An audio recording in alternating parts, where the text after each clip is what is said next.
The stars disappeared in an instant. Commander Elena Vargas stood on the command deck of Earth's orbital defense grid, her eyes locked on the tactical hologram blooming before her. 9,900 alien warships had spilled from hyperspace like a tide of steel and fire, blotting out constellations humanity had known for millennia. Their formations stretched across the void in layered crescents, each vessel bristling with weapons that dwarfed the largest human battleships. Silence gripped the deck until her second-in-command, Lieutenant Chen, whispered, "They brought the whole armory." Varga's jaw tightened. "They want us erased, not conquered." She steadied her breath and spoke, calm but sharp enough to cut the fear from her crew. "Status report. All defense platforms active. Lunar batteries online. Mars relays standing by," Chen replied. His voice carried a brittle edge. "Our total combat vessels, 97. 97 against nearly 10,000. A transmission pulsed across the channel, forcing itself onto every screen. The towering figure of High Warlord Zytherian appeared, clad in black carapace armor that glimmered like obsidian. His eyes, crystalline and cold, scanned the humans as if they were insects pinned beneath glass. "Humans," his voice thundered, deep and resonant, "you have been judged. The Dominion decrees your extinction. Kneel, and I may permit your end to be swift." Crew members froze. Some lowered their gazes, others clenched fists. Varga stood tall, unmoved. She leaned forward, her face illuminated by the pale blue glow of the hologram. "Message received," she said. Then, without ceremony, she cut the channel. A burst of nervous laughter erupted across the deck. Relief. Defiance. A reminder that even in the shadow of annihilation, humanity still chose its voice. "Let him think us insects," Varga said. Insects bite. Orders flew. Defense grids calibrated, rail cannons primed, decoy satellites aligned.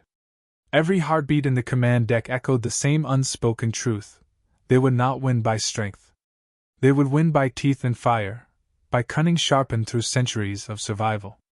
Dr. Ayumi Tanaka, the civilian scientist assigned to Varga's staff, entered the deck with a tablet pressed against her chest. Her face was pale, framed by short dark hair, but her eyes burned with focus. "The asteroid field is ready," she said. "Mines disguised as debris. If they probe us, they'll bleed." Varga nodded. "Then we bleed them first." Moments later, the Dominion fleet shifted. Dozens of warships broke formation, advancing like predators testing prey.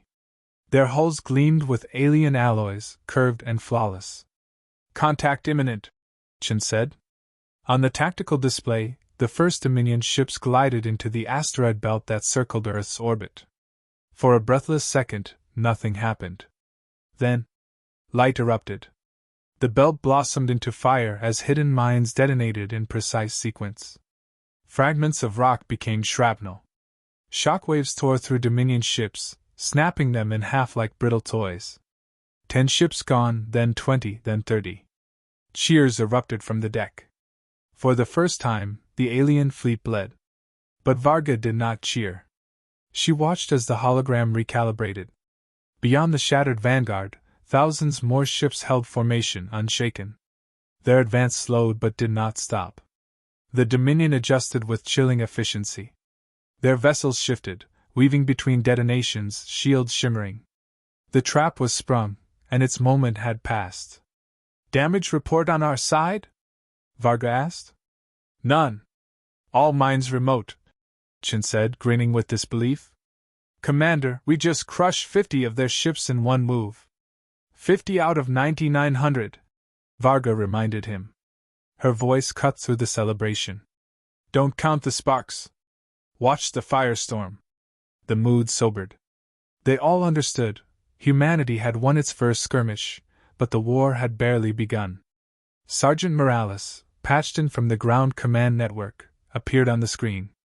Dust smeared across his face, his armor worn but serviceable. "Hell of a show up there," he said. "Civilians in the shelters are cheering like it's Victory Day." "Keep them cheering," Varga replied. "Fear is the Dominion's weapon. Take it from them." Morales's grin faded into steel. Understood, Commander. Ground troops ready when they breach atmosphere. We'll make them regret stepping foot here. When the transmission ended, Tanaka leaned against the railing, her voice quiet but steady. They underestimated us. They won't again, Varga said. The hologram shifted once more, this time revealing the Dominion's fleet realigning. Their vast formation stretched wider, encircling Earth like jaws preparing to snap shut.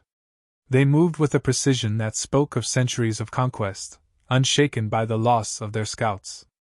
Chin swallowed hard. This is only the opening act, isn't it? Varga looked out the viewport. Beyond the glass, Earth shimmered, oceans glowing beneath sunlight, clouds swirling in endless patterns. A fragile sphere, yet defiant. She placed her hand on the railing, fingers pressing into cold steel.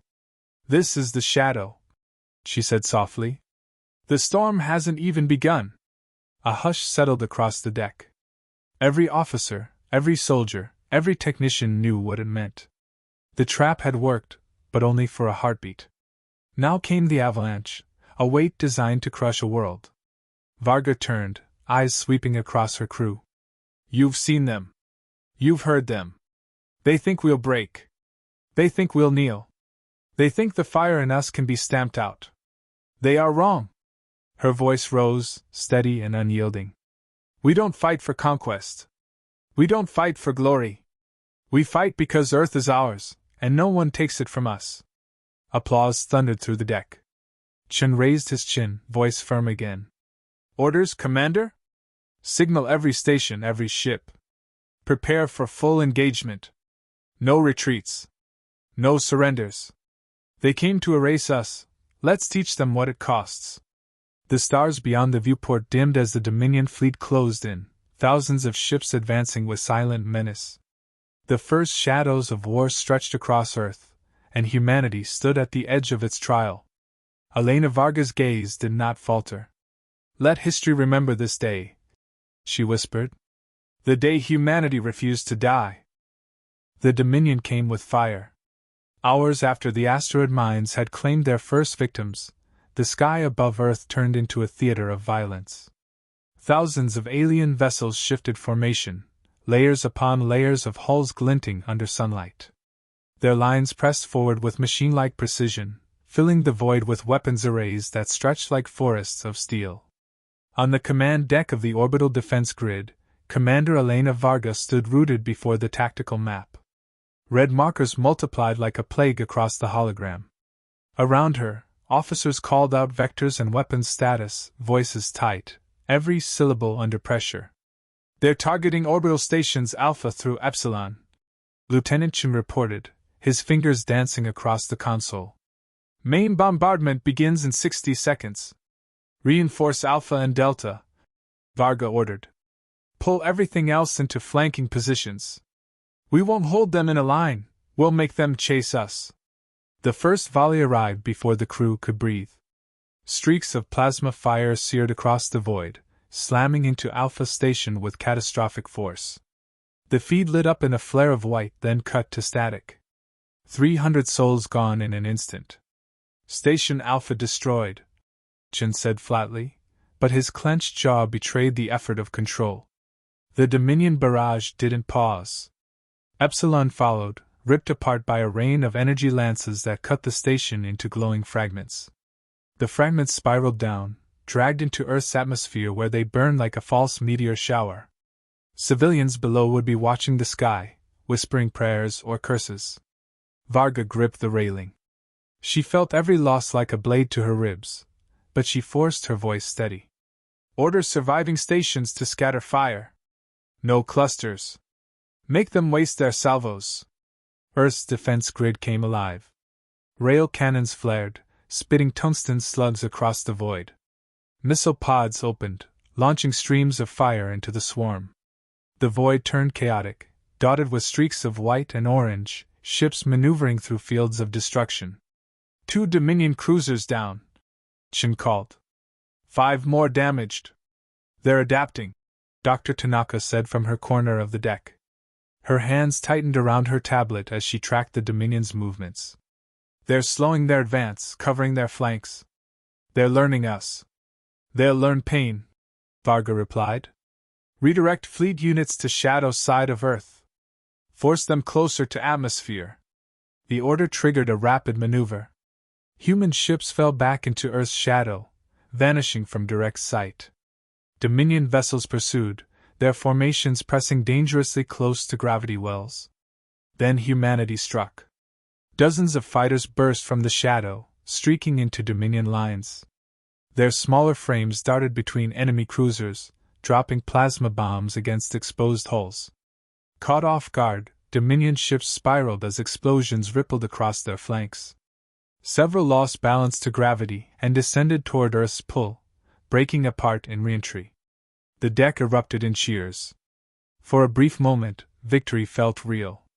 But the Dominion was too vast. For every ship destroyed, 10 more pressed forward. Their counterfire shredded the fighters, scattering debris across the void. Screams of dying pilots echoed through comms before cutting out. Chen's voice trembled but stayed functional. We're bleeding them, but we're bleeding faster. Hold formation, Varga said. Every second we buy is another second for Earth.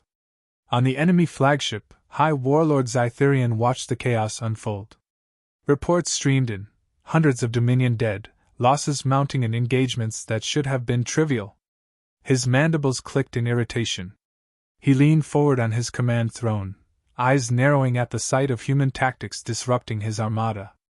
Primitive vermin, he hissed. Do they believe their deaths mean anything?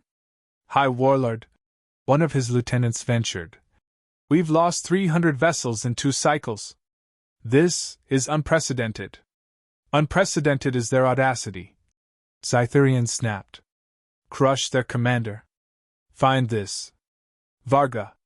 Back on the defense grid, humanity's cost mounted. Reports of fallen crews streamed in, names scrolling across the screens like an endless obituary. Sergeant Morales' transmission cut through the chaos. His armor was scorched, his face streaked with ash, but his grin was intact. Commander, I've got a plan. Dominion's cruiser formation near Africa's orbit is vulnerable.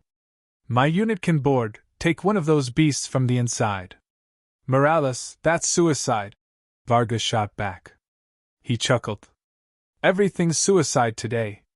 But if we crack one open, maybe Tanaka can pull something useful out of their guts.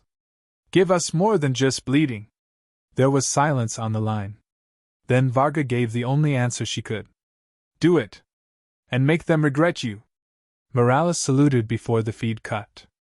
Minutes later, reports arrived. His unit breached a Dominion cruiser, detonated charges inside, and captured fragments of alien tech before being wiped out. His final words echoed in every surviving comm. Asterisk. Tell them we don't kneel. Asterisk. Tanaka clutched the salvaged schematics, eyes wide. This could change everything. Their systems are vulnerable to electromagnetic disruption. If we amplify Earth's magnetic field, we could generate a pulse strong enough to disable half their fleet.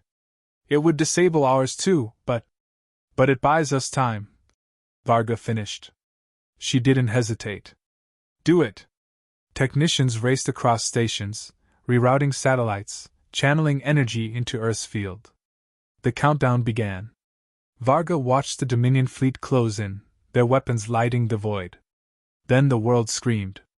A blinding surge erupted across the planet's magnetosphere, rippling outward in a wave of invisible fury. Dominion ships flickered, lights dying, systems collapsing. Hundreds lost control, crashing into each other, spiraling toward Earth's pull. The night sky lit with trails of burning wreckage. Cheers roared across the deck. For the first time, the Dominion looked mortal. But the cost was immediate. Human stations went dark. Communications scrambled. Their defenses sputtered out, leaving them exposed. Chen stared at the dead panels in horror. We crippled ourselves too. We bought time, Varga said. Her voice was steel, but her hands trembled at her sides. She looked at Earth below, oceans glimmering in false serenity. Above, the wreckage of 1,000 battles burned across the stars. The Dominion was wounded but not defeated. Their surviving vessels reformed, thousands strong, reorganizing with relentless precision. Varga whispered to herself, almost too quietly for others to hear. This is only the middle. The worst is still coming. And across the galaxy, for the first time in centuries, the Dominion fleet reported fear.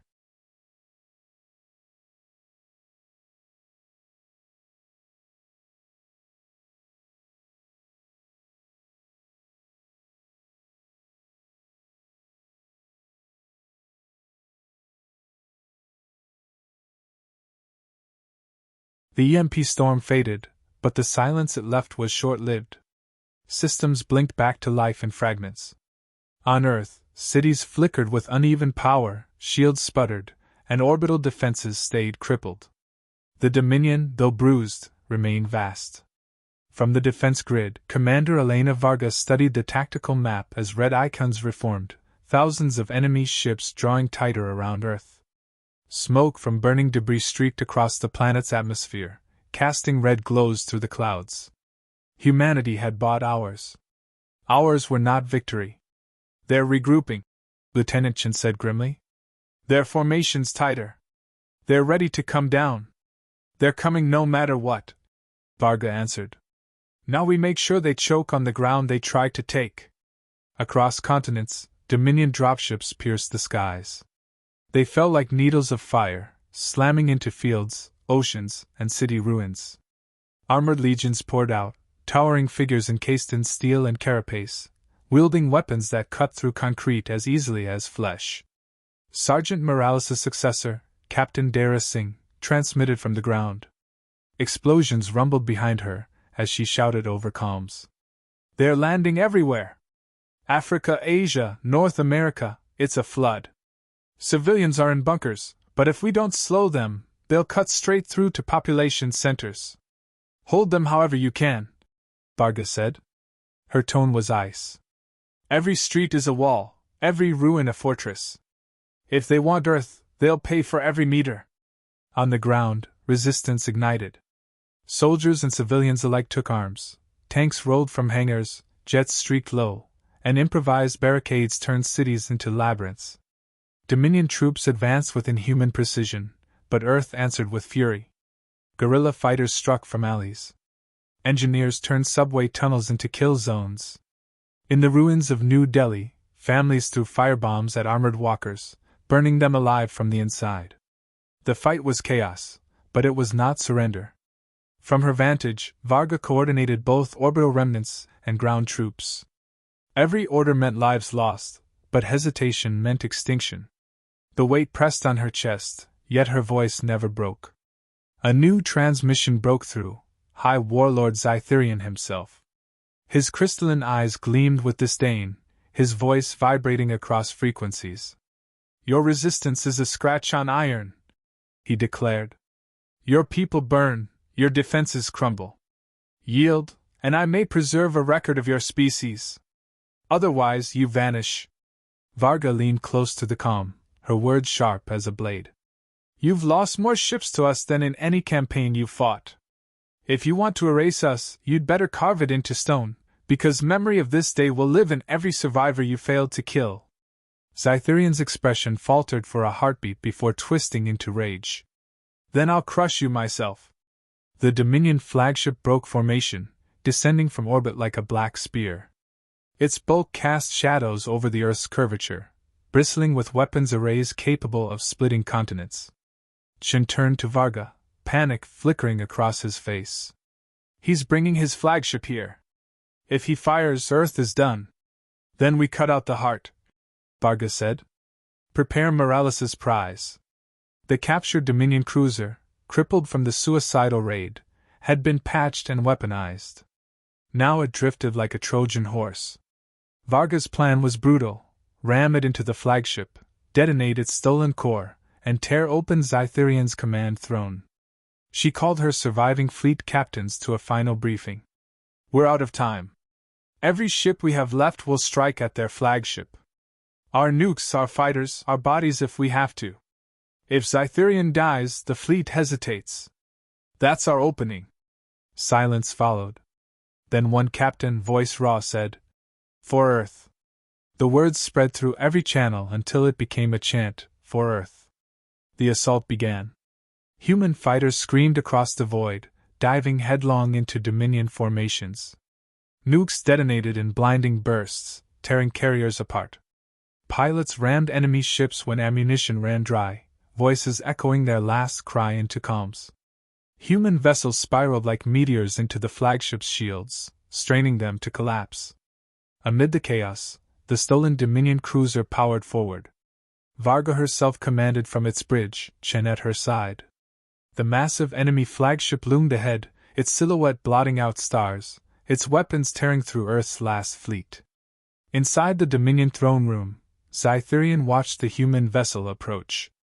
His mandibles curled into a snarl. They think desperation is strength. I'll show them the futility of hope. But hope had teeth. The cruiser slammed into the flagship's side. Explosions ripped through corridors as human soldiers poured out, storming into alien halls with rifles and grenades. Fighting erupted inside the beast itself, steel against carapace, blood against plasma. Varga led the charge, rifle in hand. She carved a path through alien corridors, her armor scorched, her body driven by nothing but will. Chen fought at her side, his blade cutting down Dominion soldiers in close quarters. Finally, they reached the core chamber. The ship's heart glowed with raw energy, pulsing like a sun trapped in steel. Set charges, Varga ordered, planting explosives across the conduits. Before the last charge was placed, the chamber doors opened. Zytherian entered, towering above them, his armor gleaming, his blade drawn. His presence filled the room like a storm. You dare board my throne? He roared. Varga stood tall, sweat streaking her face, rifle leveled. This isn't your throne.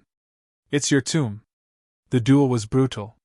Zytherian's blade tore through consoles, his strength inhuman. Varga dodged, fired, struck, each movement a battle for survival. Chen lunged to protect her, his strike buying her seconds. In those seconds, she hurled her last charge onto the core.